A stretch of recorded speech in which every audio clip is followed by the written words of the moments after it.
Halo semua, welcome back to my channel. Kali ini aku habis bikin martabak manis coklat keju yang bisa bersarang kayak gini. Dari beberapa resep yang pernah aku coba, ini termasuknya hasilnya bagus. Dan aku berbagi pengalaman apa yang bikin gagal dan apa yang bisa bikin bagus. Tonton videonya sampai selesai ya. Dan yang belum subscribe, jangan lupa subscribe dulu agar tidak ketinggalan video aku selanjutnya. Tonton videonya sampai selesai. Oke, pertama kita siapkan dulu tepung terigu 200 gram, kemudian tambahkan gula pasir 70 gram, dan tambahkan pula garam seperempat sendok teh, lalu bisa diaduk terlebih dahulu, baru ditambahkan air sebanyak 200 ml. Nah, ini udah tambahkan 200 ml air, bisa dimasukkan juga secara bertahap, lalu dikocok hingga semua bahannya itu bercampur rata dan gulanya mulai larut. Pastikan tidak ada yang menggerindil, kemudian diamkan selama kurang lebih 30 menit. Dan jangan lupa ditutup kain ataupun bisa juga ditutup sama plastik wrap. Dan setelah 30 menit hasilnya seperti ini. Dan bisa dibuka seperti ini bisa diaduk lagi agar semuanya bisa bercampur rata dan adonannya itu sudah mulai kayak kental gitu. Nah, ini bisa terus diaduk terlebih dahulu ya, sambil kemudian siapkan 1 butir telur, bisa dikocok lepas terlebih dahulu atau bisa langsung dimasukkan ke dalam adonan seperti ini. Nah, kemudian tambahkan setengah sendok teh soda kue dan juga tambahkan pula 5 sendok makan air. Ini pakai air biasa ya, bukan air hangat. Nah, kalau sudah bisa kemudian diaduk rata. Bisa juga tadi sudah kuenya dilarutkan sama airnya kayak gitu dulu juga boleh banget. Nah, kalau sudah ini tinggal dicampur-campur aja sehingga semuanya menyatu, telurnya juga bisa menyatu sama adonannya. Nah, pastikan juga tidak ada yang menggerindil ya, biar nanti hasilnya lebih bagus dan lebih cantik. Oke, kalau sudah seperti ini dirasa cukup, bisa disiapkan teflonnya untuk kemudian dicetak. Pastikan teflonnya panas ya, dengan dipercikin air langsung bunyi ces itu berarti tandanya sudah panas. Kemudian masukkan adonannya. Nah, ini adonannya satu resep ini bisa dibuat 2 kali ya. Untuk membentuk pinggirannya bisa dimiring-miringkan kayak gini ya. Maksudnya diputar-putar gitu. Nah, ini tinggal ditunggu sampai gelembungnya itu bisa keluar. Pastikan gunakan api yang kecil aja, jangan terlalu besar, nanti takutnya bawahnya sudah gosong tapi atasnya belum matang. Nah, ini sudah mulai terbentuk gelembung-gelembungnya sedikit. Kalau udah mulai ada gelembungnya kayak gini, berarti ini tandanya adonannya jadi, adonannya bagus. Nah, tunggu sampai semua gelembungnya keluar terlebih dahulu, baru bisa nanti ditaburi sama gula pasir dan ditutup. Nah, seperti ini ya. Oh iya, untuk adonannya kalian bisa lebih mudah ditimbang terlebih dahulu ya, agar dua pembagiannya itu bisa sama. Di sini triks pentingnya nanti akan aku kasih tahu kenapa kok bisa gagal. Punya aku itu juga pernah kayak gitu. Nah, kalau seperti ini tetap harus sabar, ditunggu dulu. Nah, ini dia. Aku kecepatan ketika mengasihkan garam, maksudnya gulanya.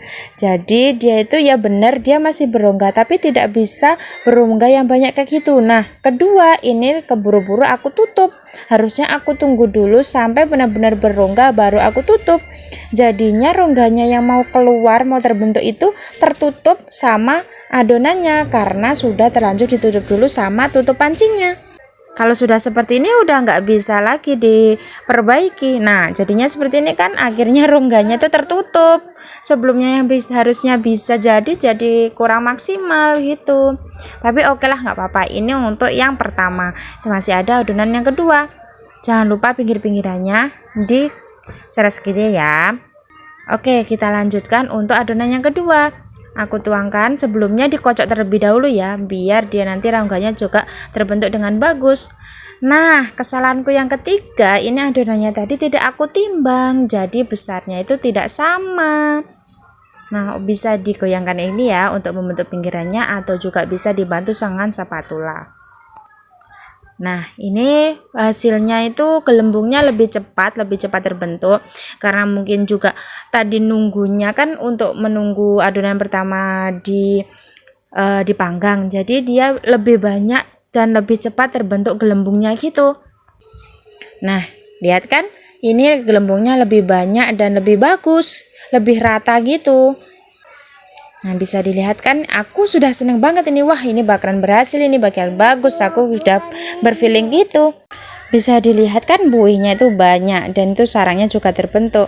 Kesalahannya lagi di sini itu apiku itu dari kompornya itu tidak merata. Jadi dia itu nggak bisa merata gitu matangnya, harus aku putar dulu. Makanya ini yang sebelah sudah jadi, yang sebelahnya belum jadi sarangnya, kayak gitu deh. Karena sarangnya juga sudah terbentuk banyak, akhirnya aku tutup lagi lah. Nah, dan ternyata ini hasilnya lebih bagus dari yang sebelumnya dan sarangnya juga cukup oke. Dan ini panci maksudnya telepon yang aku gunakan anti lengket, jadi tanpa diolesi pun ini sudah bagus banget.